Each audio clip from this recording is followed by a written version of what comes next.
Hi everyone. So this lecture we're going to continue our counting principles, and we're going to focus on permutations and combinations. So this section will be specifically covering the idea of counting ordered and unordered lists and things like this, and related problems. So first, what we're going to do is we'll look at permutations. So what is a permutation? So a permutation of a set of distinct objects is an ordered arrangement of those objects.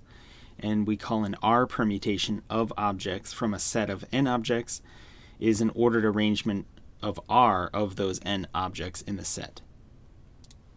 So let's just work through a bunch of examples together. So find three different permutations of the set S. So again, if I just say permutation, then you're just sort of ordering these objects in some distinct way. Okay, so 1, 2, 3, 4, 5 would be a permutation of S. Another permutation, you could, let's say, swap the 3 and the 2 for 5. So this is these are distinct permutations because the ordering is what matters. The ordering matters here, right? So the fact that these 2, 3 and 3, 2 are kind of transposed or swapped, they're considered distinct permutations. I could also have 5, 4, 2, 1, 3. So here's another permutation. So it seems like there's quite a few permutations as the set S grows, right? And think about how many there may be. Okay, so again, permutation, just take those objects and you kind of scramble them any way that you want, but the order is significant here. Now, let's find three different four permutation of the set S. So by designating this this R here for R permutation, you're telling me how many of the objects you're extracting from the set and then putting them in some order. So for example, 1, 2, 3, 4 is a 4 permutation, okay? And similarly, 2, 3, 4, 1 is a permutation, and this is distinct from the first one because the ordering matters here, okay? And similarly, I could just do 5, 1, 2, 3. So here's another distinct 4 permutation on that set. Okay, how many different permutations of the set S are there? All right, so now we can actually go back to our counting principle from the first section, so a couple lectures ago. So you can kind of think about this as, for this permutation, the ordering is significant, and how many original objects I had was 5. So you can think of this as using our product our product rule for counting here, because what you're going to have is how many choices for the first object. So I have 5 choices for the first object. For first object. Okay, so I'll have 5. And then the second one is independently chosen, but now that I've chosen one for the first object, there's only 4 choices for the second one, then 3 choices for the next one, 2 choices for the next one, and then now you're completely exhausted all the choices, and you have pretty much, well, you could now say pigeonholed the last one into only having one choice. You only have one possibility for that last digit, right? So in total, you actually have 5 factorial, actually, right? So we actually know this definition, so which is just a total of 120 total permutations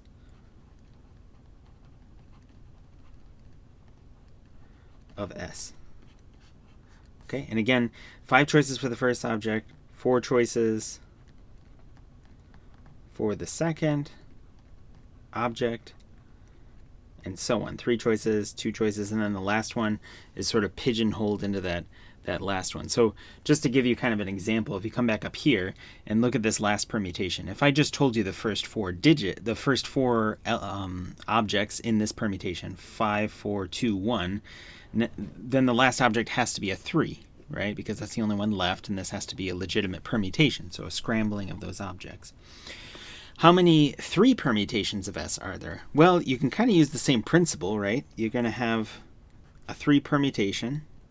Okay, you're going to have three objects in a specific order, and you'll have 3 choices for the first, or not 3 choices, but you'll have three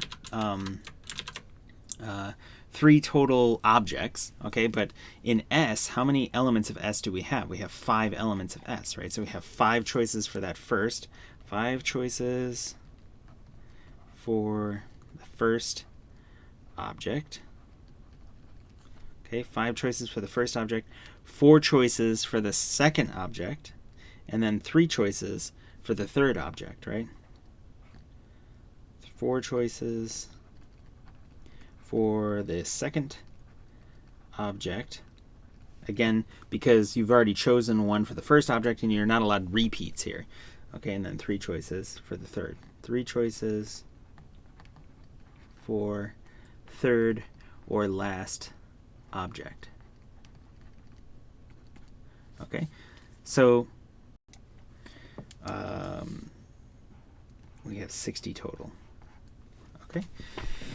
Now, if you were allowed repetitions, right, that would not be a permutation anymore, but that would, do you see the difference here? If you were allowed to repeat, say, the digits, and you're just looking at strings that you could have used created using S of length 3, then it would have been 5 times 5 times 5, right? That would be allowing repeats. But with these R permutations, you're sort of ordering R of those objects, right? So an R permutation of objects from a set of n objects is an ordered arrangement of R of the n of those. So you kind of pick R of them. In this case, you would have picked 3, and you're sort of ordering them specifically. Okay. Another way to denote the number of R permutations of a set S, where the cardinality of S is n, so there's n objects, is this notation here. So P, N, R. And maybe some of you have seen that in a previous class at some point. Okay, so now let's actually prove a generalized version of what we actually just calculated. Okay, so if n is a positive integer and r is an integer such that r is between 0 and n, then it turns out that the PNR, which we just said was the number of R permutations of a set on n objects, is exactly calculated as such. So it would be n times n minus 1 times n minus 2, all the way down to n minus r plus 1. And we'll also show that this is actually the same as this fraction here, which is just n factorial divided by n minus r factorial. And then in particular, you kind of have the two extremes. You have Pn of n is n factorial, and Pn of 0 is 1 factorial. Okay, so let's set out to prove this. Okay, so we can actually just prove it using the exact same method that we had before, that product rule that we learned a couple lectures ago.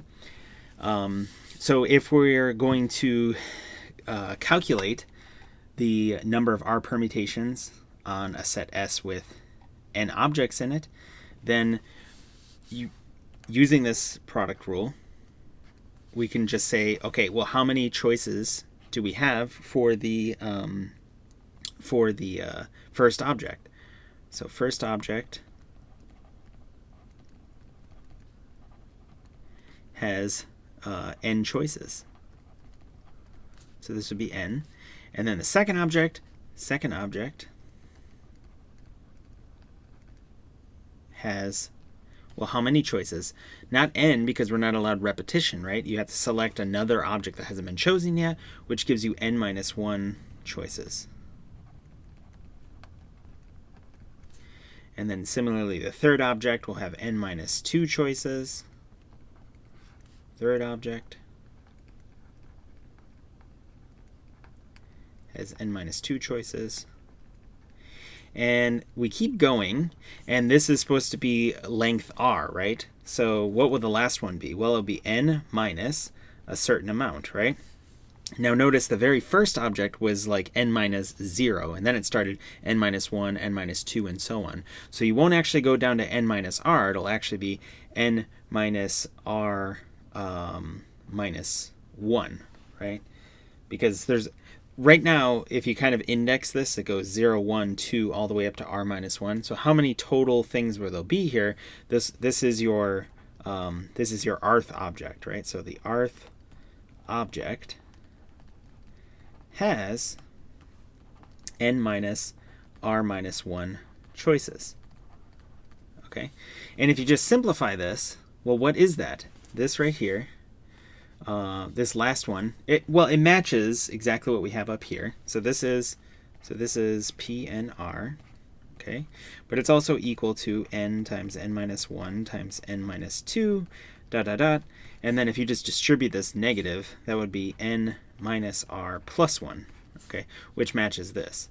And then now, if you just simplify this expression separately, or we can just add some things in, you can actually see that this is true. Okay, so why don't we just calculate that real quick and just see that these are actually the same. So notice that n factorial over n minus r factorial. Okay, let's simplify that. So n factorial, by definition, will be n times n minus 1 times n minus 2, all the way down until you get to 2 times 1, right? And then the bottom here is n minus r factorial. So you'll multiply by n minus r minus 1, n minus r minus 2, and then this will go down until you get down to the last available integers, which will be 2 times 1. But if you stare at the top one for a little bit, you can actually, you'll notice that this is actually part of it. Okay, the top you can actually write as n times n minus 1 times n minus 2, all the way till we get to n minus r plus 1, and then n minus r, and then n minus r minus 1. Okay, all the way down till we get to 1 again, right? 2.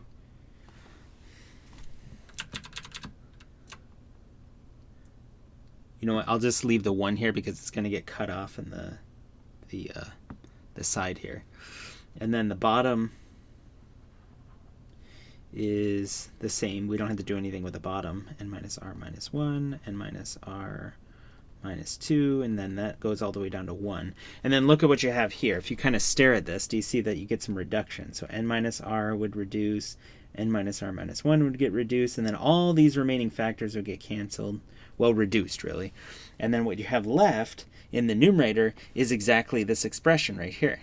So do you see that these are actually equal to each other? So this is actually equal to this, right?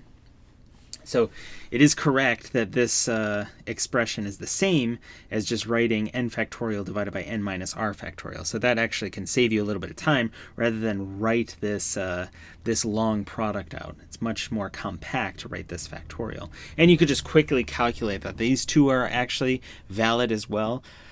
N factorial over n minus n factorial. Remember, recall that 0 factorial, we define that as 1 by definition. So you'd have n factorial over 0 factorial for this first one, which is n factorial divided by 1, which is 1. Okay, so we could actually also, if you want, we can calculate that real quick. So pnn by definition would be n factorial over n minus n factorial, which is n factorial over 0 factorial, and 0 factorial is 1, so this is n factorial, which is what this says right here. And then you can calculate this other one, pn 0. Okay. Now you can calculate it actually using the formula, but if you actually just think about what this is calculating how many 0 permutations do we have. Permutations of length 0. There's exactly one permutation of length 0, which you could just call the empty permutation, right? So there's exactly one list with no elements in it. You could call it the empty list or this permutation of length 0. Right? But you could also calculate it using the formula. The formula is still valid, right? So this would be n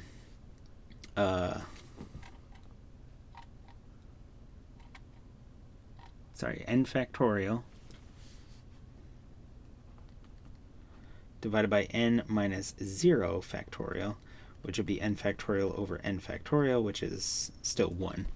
But it's probably somewhat useful to actually just think about what you're calculating there, the number of 0 permutations. So an empty list, there's exactly one empty list there. So really, this entire proof just relies on that product rule that we learned about before, since these are kind of independently chosen, right? Okay, now let's work out some examples. So in a competition among 10 people, how many different ways can you award first, second, and third, right? Gold, silver, bronze medals. And here we're going to assume that all possible outcomes can occur among those 10 people competing, and there are no ties. Well, you're really just using this exact formula, right? So it's the same exact idea. So you have 10 people, and you're really just calculating how many three combinations or three permutations are there, right? 3 permutations among 10 people, right? A set of 10 objects, okay? But if you really just think about it using our form, so we can use the formula, of course, which would be 10 factorial over 3 factorial. So it'd be 10 minus 3 factorial, which is 7 factorial, actually, right? So 10 factorial over 7 factorial. And if you write this out, so I'll show you 2 different ways, right? So using the actual formula, it would be this. So you see that at the top, you get this reduction. Like the top is 10 factorial. So 10 times 9 times 8 times 7 times 6 times 5, blah, blah, blah, which is just 7 factorial up top. And the bottom is 7 factorial. So you see you always get this reduction. And so it's really just 10 times 9 times 8. Now, you could have just jumped right to this without actually noticing that it's really a 3 permutation of 10 objects. You could have just said, okay, I have 10 choices for first place, right? There's 10 ways, 10 different first place finishers, right? 10 choices for first place. Anybody can win the race, right?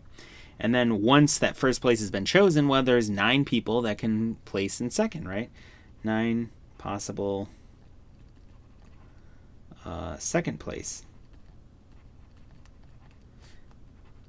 And then there would be 8 for third. So 8 choices for third place. Okay. I mean, again, it's actually pretty good to just leave it like this rather than tell me the total, right? 72 times 10, so 720 total choices, possibilities. Because if you write it like this, and if you're indicating at least how you're calculating that, what method you're using, sometimes it's better to leave it in the expanded form so you can kind of clearly see how you did that calculation. But it's good to also see how many you could have ended up with. Okay, how many permutations of the letters A, B, C, D, E, F are be chosen that contain the string F, D, B, C? Okay, so the objects we have are this block. You would sort of have this block. This one block has to be together, has to contain that string, right? So we're looking for permutations. So you got to involve all the letters here. And this block will have to be contained in there. And what else do I have left over? I have A. B is in this block, so I can't use that. C is in this block. D is in this block. E is not used. And then F is in this block. So you see, you actually only have 3 objects to permute, really. Right? Do you see that? Because this block has to kind of stay together. So even though that originally there's actually 6 objects, if I have to have a string that's F, D, B, C, that block has to stay together. So then I'm really only permuting 3 objects. Okay? So this would be 3 times 2 times 1, right? I have 3 choices among these 3 objects for the first part of the string, or permutation, right? 2 choices and then 1 choice. So a total of 6. There's not actually that many if you require that string exactly in that order be in there, okay? So you're really just permuting 3 objects. Okay, how many permutations of the letters A, B, C, D, E, F be chosen that contain the strings F, D, and B, C? Okay, so similarly, you're going to have those blocks together. So we have objects. So what are the objects involved here? Objects, we have an FD, we have a BC. A is not going to be used. B is in this one, C is in this one. E would be another sort of free object to permute around. And then F is required to be in here, right? So A, B, C, D, E, F. Okay, so those are all the letters, but these two have to be together, these two have to be together. Okay, so how many total objects do I have? Total of 4 objects to permute. Okay, so these additional restrictions are going to result in fewer total permutations. Okay, but I have 4 times, you want full permutations, right? Permutations of these. Okay, so 4 times 3 times 2 times 1. Okay, so effectively 4 factorial, just like this is 3 factorial, right? So what is that? 12 times 2, 24?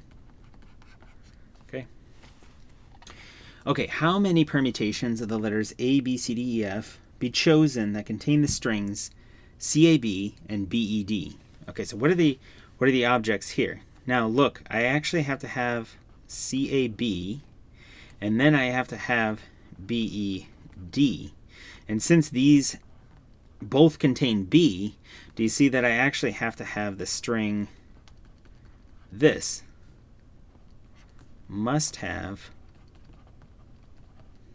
this string, right? If I must have these two together, since the string has to contain CAB and it also has to contain BED, I know that these have to actually be sort of concatenated, right? This is the only way that you could have both of these strings together, is if this string is in your permutation. So what am I using here? I'm using A, B, C, D, E. So there's only one object left, right? So it must have this string and total objects involved here. So my objects I can use is the CABED. Okay, that's one object. And F, right? That's the only one left. So I actually have a total of 2 objects to permute. And so I really only have two choices, right? I have 2 choices for the first object and then 1 choice for the second. So only 2 total, right? 2 total. And we can actually, what are they? Well, I can actually just list them, right? There's only 2 of them. So you have CABED and then the F, and then you also have the F and then the CABED. There's no other way. These are the only permutations of the original one that are going to have that long string in it, right? The CABED. So I'm really just determining, I only have 2 total for this, so not very many, right? Okay, how many permutations of the letters, of those same letters, be chosen that contain the strings FDB and CDB? Okay, so if I must have FDB and CDB, do you notice that we have some overlap here? But what's problematic about this is, look, portions of these strings are repeated, right? So I have a DB at the end of both of these. And since the letter before the DB is not the same, it's impossible to construct a string that has these 2, right? So there are 0 permutations that will contain both of these strings. Okay, because as soon as I have an FDB, I can't possibly have in there a string that has the CDB, right? Because I'm already fixing what has to be right before the DB. It's this F. Likewise, if I had the CDB, I can't possibly have the F, right? So these are fixed strings, and I have to contain them, but I can't contain both of these. So there's 0 permutations of those. So just be careful when you're given, these additional restrictions. Sometimes you can kind of work with them and make them combine, like we did in this problem right might be for it, and then other times just be aware, if you think about it a little bit, it might not actually be possible at all. Okay, so that one was 0. Okay, next are combinations. So the difference between permutations and combinations, in short, is with permutations, order is significant. I actually am looking at a list and I actually care about the order in which that list is listing the objects. With a combination, you have sort of an unordered collection, an unordered list. So you're familiar with that with sets. Before, you can think of a permutation as kind of an n tuple or an r tuple, and you can scramble those, but the order is significant. Whereas with sets, if I give you a collection, it's like a bin. It doesn't matter how the things are ordered in the bin. You just care what's in the bin itself. Okay, so the formal definition is right here. So a combination of a set of distinct objects is an unordered collection of these objects. Okay, and an R combination of objects from a set of n objects is an unordered collection of R of the n objects in the set. So in other words, you can kind of think of an R combination as really just taking a subset of size R from that set of n objects. Okay, so find all of the 4 combinations of S. We might as well just write that in, what I actually just said before, because that's probably a really good observation. So in other words, i.e., in R combination, right? Well,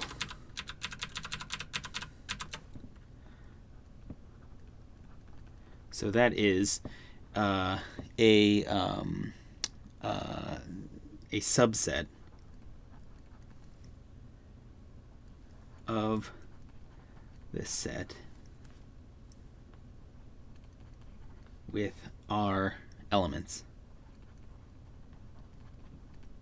Okay, so you start with a set of n objects and you select from it R of them. Okay, so in other words, you're just taking a subset of the original set with R elements in it. Okay, so in other words, if I say find all 4 combinations of the set S, really you could rephrase this as find all subsets of S with size 4, cardinality 4.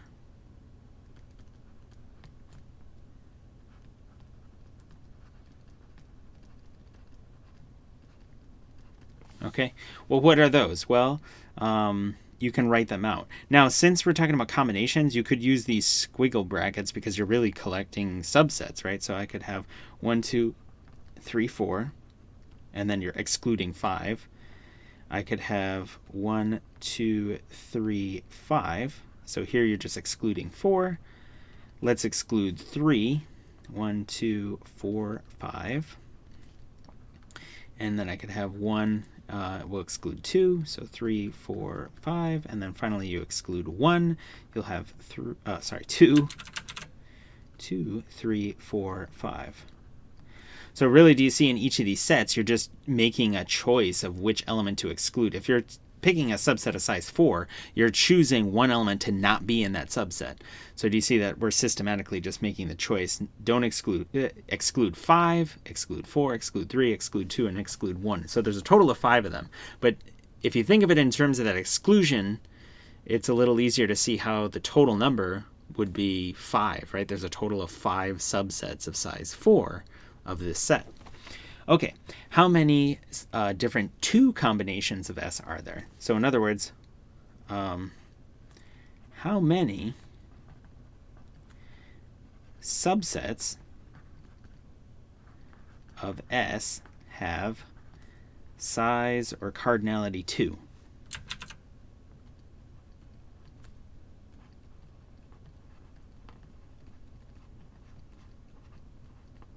Okay, so here in the previous one we said to find all of them. Here's all 5 of them, and here we're actually asking how many are there. Well, there's not a lot, so let's actually list them out, and because I think it might actually help us here. Okay, maybe it's not the easiest thing to think about how to count it, right? Okay, so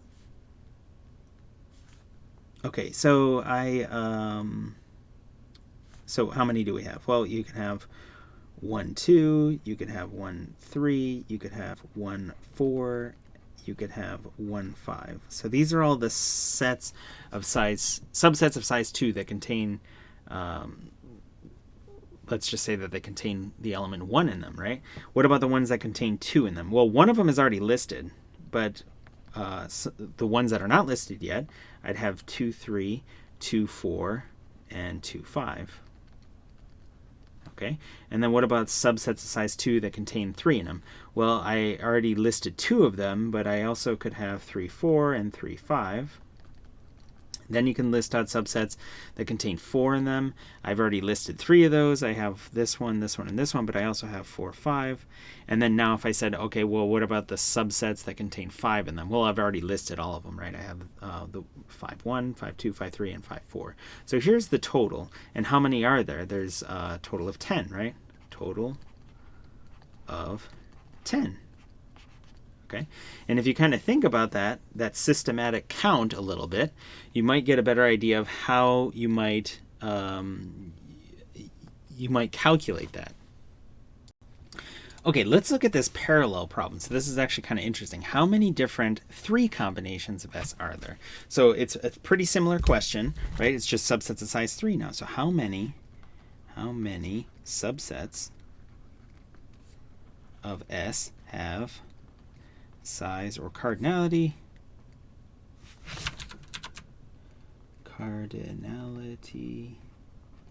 3. All right, now here's the interesting thing.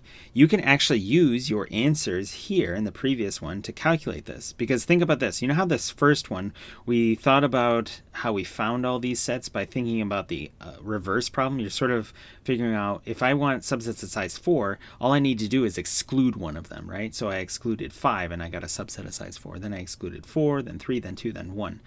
If I'm trying to build a set of size 3, do you see that I could actually use these answers to get all of the other ones? Because what I could do is I could just say, oh, that first set is like I'm going to build a subset from S, and I'm going to exclude 1 and 2. So what would that leave me with? It would leave me with 3, 4, and 5, right? You see that it would be 3, 4, and 5, which would be the set S, and then I'm actually taking out 1 and 2 from it. You see that? You're take S and remove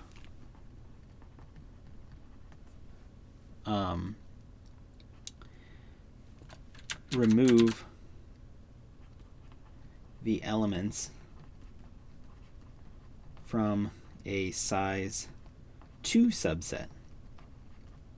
You see that? So that's how you get a parallel to this, right?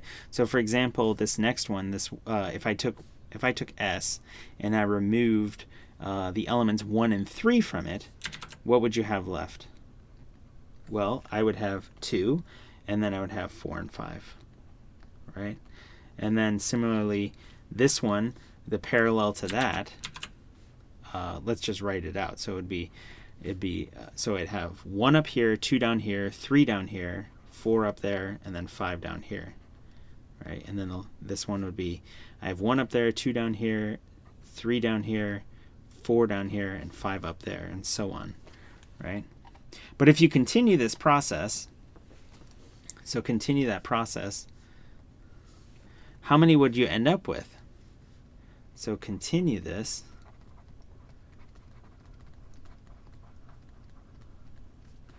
To get all size 3 subsets,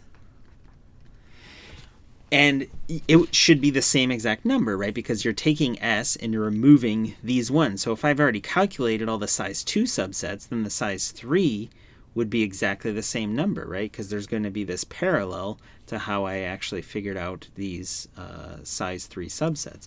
So there will be exactly 10 subsets have size 3. Okay, and that shows you there's a parallel to finding subsets of size 1 with subsets of size 4, right? Because the parallel to this one would have been I'm deleting the set that just contains, the element 5, and so on. So there's a total of 5 subsets of size 4, and there's a total of 5 subsets of size 1, right? There's one subset of size 0, which is the empty set, and then there's one subset of size 5, which is all of S. Okay, so do you kind of see the parallels here between those? That's kind of an interesting property. Okay, so notation. We denote the number of R combinations of a set S, where S is size n, by CNR. Now, this is not as common of notation, but you might have seen that before. Or you might write it like this. This is much more common, okay? This notation. So you actually read this as n choose R. This second version we'll use much more, and it's also called the binomial coefficient. Okay, we'll talk about why it's called the binomial coefficient in the next lecture, but you can just read this as n choose R. You could think of this as just notation for I'm going to take n objects and choose R of them, all right, and disregard order. I'm just choosing them. Okay, so here's our theorem. What is the actual value of this? How do you calculate it in general? We didn't, up here we just sort of explicitly wrote it out, but is there a nice shortcut for calculating it? And the answer is yes. You can actually say that if n is a positive integer, okay, and R is an integer that's between 0 and n inclusive, then you can calculate this value, which again, remember this is also CNR, but I'm going to try to avoid that notation, okay? That's actually what this is equal to, okay, is n factorial divided by r factorial times n minus r factorial. So you have this larger denominator here, okay? Larger in the sense that it looks bigger, all right? But it's just, well, when we go to calculate these things, you'll see what I mean. It's just, it looks like there's more stuff here because there's two terms, there are two factors, right? These two factorial factors. Okay, in particular, n choose n will be 1 and n choose 0 will be 1. So how do we actually get this? Well, the trick is to make a connection to how many R permutations a set has. Okay, so the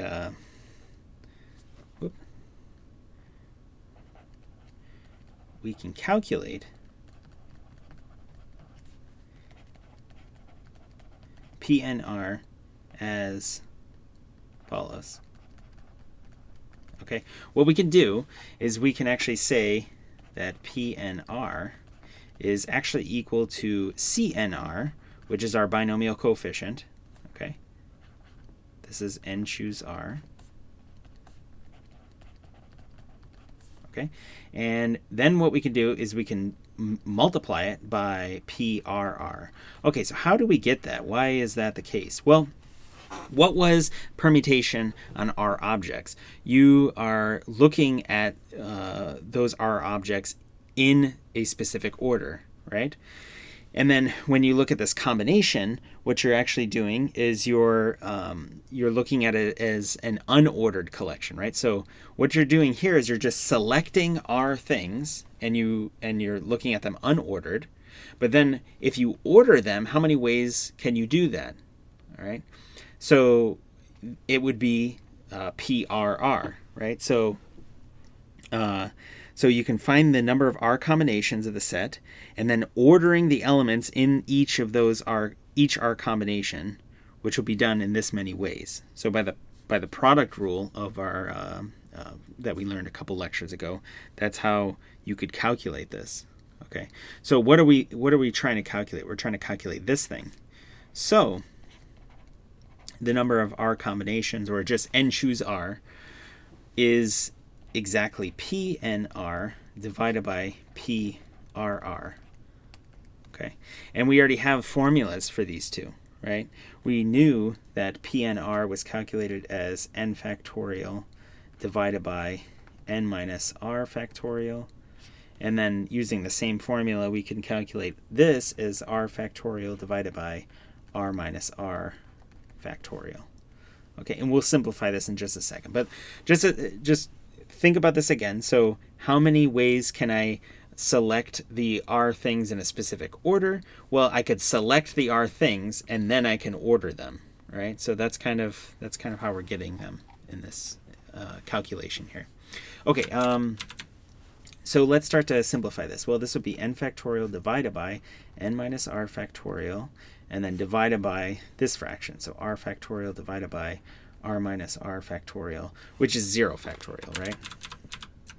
So 0 factorial, which is actually just 1, right? So this is actually 1. And then you remember that if you have a fraction divided by a fraction, the trick is that you can just write this as the numerator fraction multiplied by the reciprocal of this. So this would be 1 over r factorial. And then now just combining these two things, you have n factorial over n minus, oh, sorry, that got cut off. That's going to get cut off over there. So let me write it just down here. Okay, so this would be n factorial divided by n minus r factorial and then r factorial.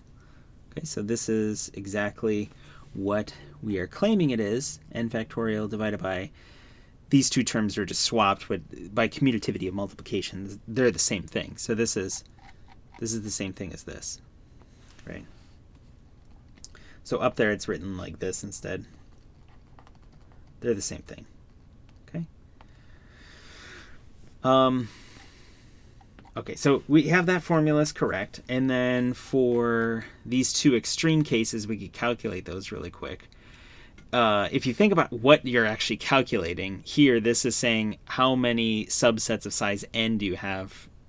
There's only one, right? The whole set. How many subsets of size 0 do you have? There's exactly one, which is the empty set. But you can actually use that formula to calculate them, and it'll still be valid, right? So n choose n. Okay, using our formula would be n factorial divided by n factorial n minus n factorial, which would be n factorial over n factorial times 0 factorial. 0 factorial is 1.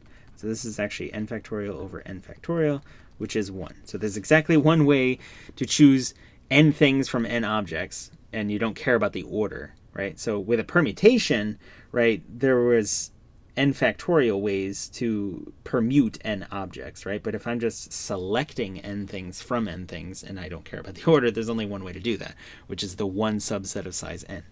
And then similarly, how many subsets of size 0 do you have? There's going to be 1, which is the empty set, but according to our formula, it's still going to match that. So it'll be n factorial over 0 factorial, n minus 0 factorial.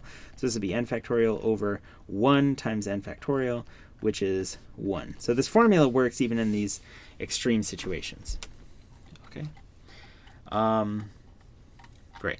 Now, combinations show up quite frequently, all right? For example, let me just ask you this. So how many ways can a 3-member committee be chosen from 10 people? So you see, if I'm asking you that question, the committee, it doesn't matter what order I'm choosing that, right? If I choose 3 people, it doesn't matter what order I permute those people in. I just care who is on that committee, right? So this would be an example where order is not significant, right? I just want to know how many ways can I choose that committee, which is equivalent to saying, give me a subset of size 3 from an original set of size n. Do you see how there's that connection there? Well, that would be 10 choose 3. Right? So here the language is almost set up perfectly, right? I'm taking 10 objects and I'm choosing 3 of them, and the order is insignificant here. Okay? You could make the problem harder because you could say make a committee and then there has to be a chair of that committee. How many ways can you do that? But we're not saying that. Right now I'm just saying, well, how many ways can you choose a 3-member committee? Well, according to our formula, it will be 10 factorial divided by 3 factorial and then 10 minus 3 factorial. Okay, so it'll be 10 factorial over 3 factorial and then 7 factorial. Now, here's where you're going to want to write it out a little bit. So 10 factorial up top is 10 times 9 times 8 times 7, and that would keep going, which will be 7 factorial, right? And then on the bottom, we still have this 3 factorial and 7 factorial. The trick is you write out the top as far as you need to be able to reduce one of these. Usually you want to reduce the larger of the two because then it'll be fewer multiplications to do if you actually have to calculate this number. But notice that I can reduce this, and then now this is not too bad to calculate, right? So that's 10 times 9 times 8 divided by 3 times 2 times 1. So we have 720, right? 720 over 6, and this will be 120. So quite a number of combinations that you could make a 3-member committee. Now notice the number up top would be how many size 3 permutations could you make from 10 people. So that would be, if the order was significant, then there would be 720 ways to do that, right? And actually, didn't we do that problem up above? It's kind of like come up with how many ways could you have a competition where you have first, second, and third place among 10 people. Wasn't that the original problem? And it was 720. And then now we are going to have to take out these combinations because order is insignificant here, right? We're not placing a first, second, and third place. I'm just, how many ways can you choose 3 people for that committee? So that's kind of what's happening here. You're disregarding order there. Okay, how many 4 combinations of the letters A, B, C, D, E, F be chosen that contain either A or C? So let's think about this in 2 different ways. So total number of 4 combinations. How many letters do we have? We have 6, so this would be 6 choose 4. Okay, that would be 6 factorial over 4 factorial, and then 6 minus 4 factorial is 2 factorial. You could just write that difference each time, or you can just simplify it.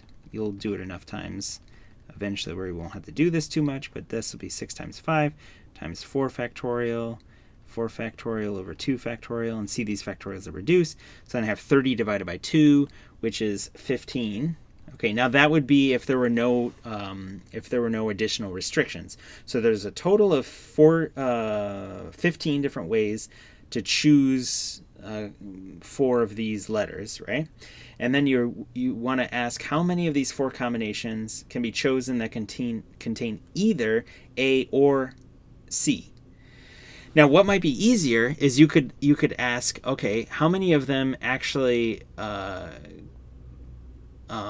contain neither of those, right? So it would be does not contain A and C. So total number of 4 combinations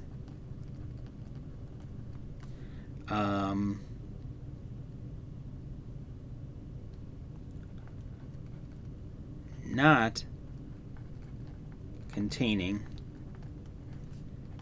A and C. What would that be? You know what? I should probably write it actually like this. So not containing A and not containing C. Okay. Well, how many would that be? Well, if I'm not going to contain A and I'm not going to contain C, then I'm not allowed to use those 2, right? So what's remaining? I have B, D, E, and F, right? So there's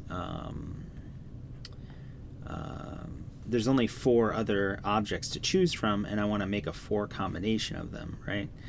So there's actually only 4 choose 4, which would be 1, right? So it's, you know how we wrote n choose n. So there's actually only 1 that does not contain A and does not contain C. Specifically,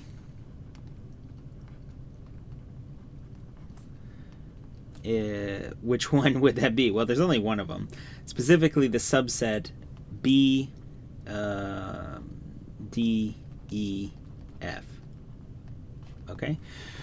So then, if you're trying to calculate how many 4 combinations can you choose among these 6 that contain either A or C, well, as long as I don't pick this one, then it will contain an A or a C, right? So then the amount that we want will actually be this total, which is 15, minus the number that do not contain A and do not contain C.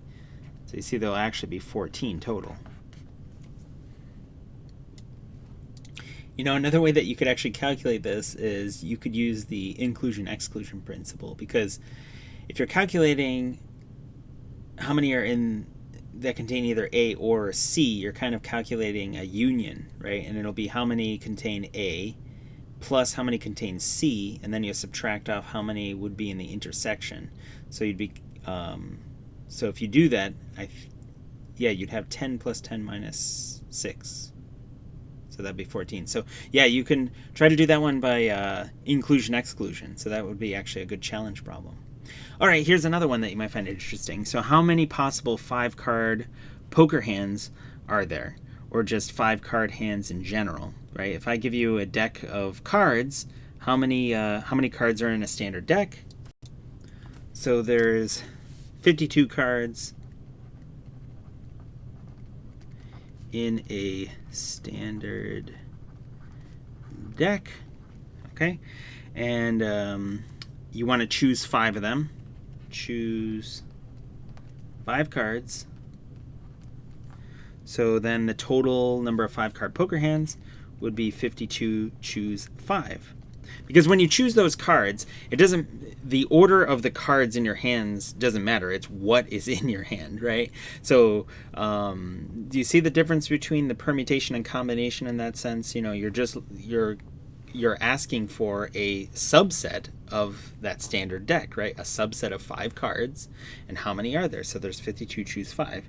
So this would be 52 factorial over 5 factorial times 52 minus 5 factorial. So this would be 52 factorial over 5 factorial, 47 factorial. So this would be 52, if you want to calculate it, 52 times 51 times 50 times 49 times 48 times 47 factorial divided by 5 factorial times 47 factorial. So thankfully we don't have to do that 47 factorial. And then you can write out the 5 factorial is, 5 times 4 times 3 times 2 times 1, which is 120. And then if you want to actually calculate this number, it's 2,598,960. Okay. Now, here, order was not significant. If order is significant, then this is going to be a much larger number, right? So if you have a set of 52 objects, and you want to choose 5 of them and you look at their specific order, 52 factorial is much larger, right, than taking out the fact that you don't care about order. Now, the interesting thing about this is there is a parallel problem to this, right? Just like, do you remember before when we were thinking about taking a set of 5 objects and you extract from it a subset of size 2, we showed that that's actually the same as the size 3 problem if the original set was size 5. Now look at this. If I ask you how many different ways could you choose or select 47 cards out of this deck, okay? So there's a good question. So how many ways can you select? So here's the answer to the original problem. But how many ways can you select 47 cards? Okay, not 5 cards, but 47. Right? Well, if you try to calculate it using our formula, that would be 52, choose 47, right? You're going to choose 47 of them. And you start to calculate this, 52 factorial over 47 factorial. Well, look at this. It'll be 52 minus 47, which is 52 factorial over 47 factorial times 5 factorial, right? And then look at that. It's actually the same number. So that's what's really interesting here is when you calculate these, there is a parallel calculation that will be the same because these numbers in the denominator kind of get swapped, right? So what that means is we actually have a theorem that we could, or a corollary to this definition really, that we can prove, right? So let r and n be non-negative integers with r less than or equal to n. then n choose r is the same as n choose n minus r. Okay? Now there's two ways you could actually prove this. One is a combinatorial proof, which would parallel what we did in the original calculation. It would say, okay, if you want to tell me how many subsets of size r are there, you could actually show me that it's the same as choosing a subset of size n minus r.